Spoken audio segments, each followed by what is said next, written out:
Shalom saudaraku, menyambut hari baru yang diperkenankan Tuhan kita masuki. Kembali kita akan mengawalinya dengan membaca dan merenungkan bagian firman Tuhan yang terambil dalam kitab Maliaki pasal pertama ayat yang pertama hingga ayat yang kelima yang menyatakan ucapan ilahi.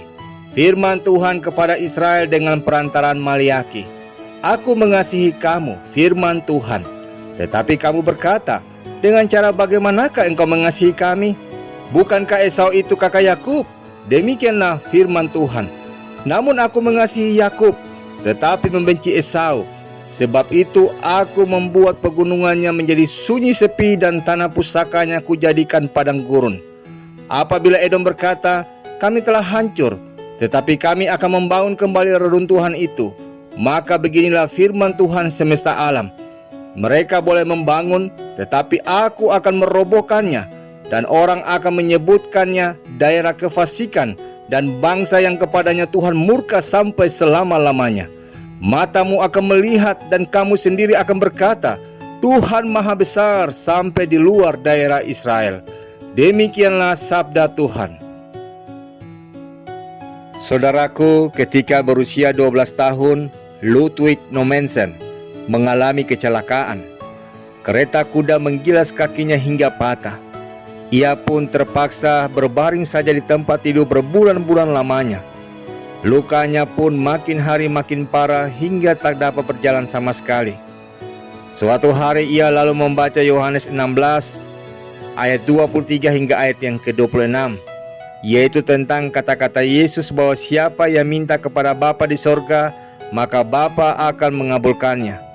Nommensen lalu bertanya ke ibunya, apakah perkataan Yesus itu masih berlaku? Dan ibunya meyakinkan jika perkataan itu masih berlaku. Ia minta ibunya berdoa bersama dengan dia. Nommensen pun meminta kesembuhan dengan sebuah janji. Jika ia sembuh, ia akan memberitakan Injil. Doanya pun dikabulkan karena beberapa minggu kemudian kakinya sembuh. Maka ia lalu melamar untuk jadi penginjil, dan tahun 1861 ia ditabiskan sebagai seorang pendeta. Kemudian ia menginjil ke Indonesia. Bersyukur, saudaraku, ada ibu Nommensen yang meyakinkan anaknya bahwa janji Tuhan itu bernilai kekal, ya dan amin. Sebagaimana seorang Nommensen, saudaraku, pernahkah Anda meragukan kasih Tuhan dalam hidup Anda? Jika pernah, Anda tidak sendirian. Ada begitu banyak orang Kristen yang juga mempertanyakan hal yang sama. Pertanyaan itu datang tidak hanya dari mereka yang baru percaya, tetapi juga dari para rohaniawan dan mereka yang telah lama mengenal Kristus. Dalam bacaan kita, saudaraku, di ayat yang kedua, orang-orang Israel pernah mengajukan pertanyaan yang sama. Dengan cara bagaimanakah engkau mengasihi kami? Mereka bertanya sebagai respons dari pernyataan Allah yang berkata, Aku mengasihi kamu. Saat itu, orang-orang Israel hanya mendengar kebaikan Allah dari cerita turun-temurun. Sementara itu dalam realitanya mereka dikalahkan oleh Babel dan sebagian besar dari mereka dibuang. Konteks saat itu, mereka memang telah kembali ke tanah masing-masing. Namun status mereka bukanlah sebagai bangsa yang merdeka, karena masih berada di bawah kekuasaan Persia. Dalam situasi seperti itu, mereka tidak dapat melihat dan memahami kasih Allah. Acap kali banyak orang mengalami keraguan dalam mengikut Tuhan, saudaraku. Terlebih lagi saat mereka mengalami goncangan dan pergumulan hidup yang hebat. Mereka ragu apakah di masa-masa sulit seperti ini Tuhan masih menyertai hidup mereka. Jika tidak segera ditolong, keraguan seperti itu akan berujung pada rasa tawar hati, rasa putus asa dan kecewa kepada Tuhan.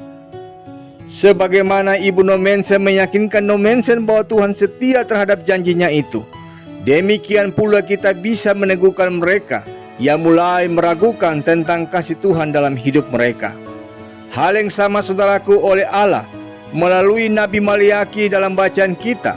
Umat Israel diyakinkan di ayat yang kedua dan ketiga dari bacaan kita dengan membuat perbandingan antara Esau dan Yakub. Esau, si anak sulung, seharusnya mendapatkan hak kesulungan dari Ishak. Tetapi Allah malah memilih Yakub. Allah membuat tanah pusaka Esau menjadi sunyi, sepi, dan jauh dari berkat. Bahkan di ayat yang keempat dikatakan Allah menghancurkan kota-kotanya. Jika mereka membangunnya kembali, Allah akan merobohkannya. Namun di ayat yang kelima dikatakan Allah berjanji mereka akan melihat kasih Allah itu. Saudaraku, memang manusia terbatas dalam melihat, merasakan, dan mengingat kasih Tuhan. Bahkan terkadang pun kita mudah melupakan pertolongan Allah yang baru kita terima. Kita masih sulit merasakan penyertaan Tuhan di dalam kesulitan dan penderitaan hidup kita. Mata kita pun buta bahwa segala yang kita miliki hari ini pun adalah karena kasih Allah. Karena itu saudaraku, melalui perlindungan di saat ini, kita diingatkan, ketika indera kita terbatas untuk melihat, mintalah iman kepada Tuhan. Ketika hati kita terbatas untuk peka, mintalah roh kepekaan, tuntunan kuat kuasa Roh Kudus. Dan ketika kita sulit mengingat kasih Tuhan, mintalah hikmat-Nya agar kita dapat melihat, merasakan, dan mengingat kebaikan dan kasih sayang Tuhan yang telah dikerjakannya dalam hidup kita.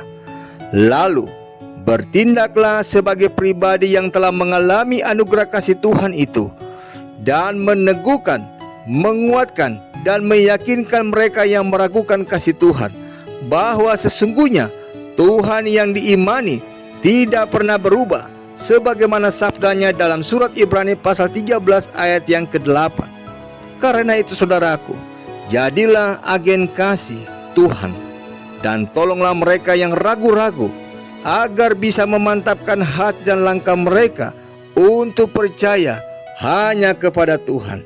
Dan akhirnya saudaraku, ingatlah bahwa hidup kita ditentukan oleh Tuhan dalam anugerah-Nya, bukan keadaan kita di saat ini.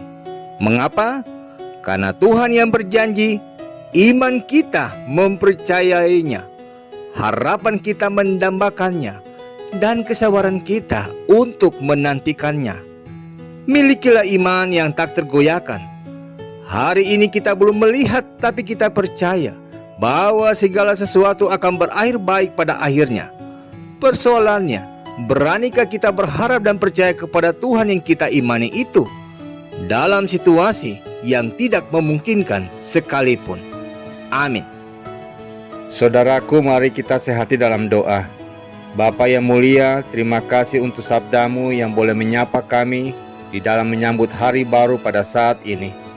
Tolonglah kami ya Tuhan, dan mampukanlah kami agar kami diberikan ketetapan hati, kekuatan, keyakinan yang sungguh untuk menapaki hari-hari hidup kami, sehingga dengan kepastian iman yang kami miliki, kami juga dapat membawa setiap pribadi yang masih meragukan kasih Tuhan dalam kehidupan mereka.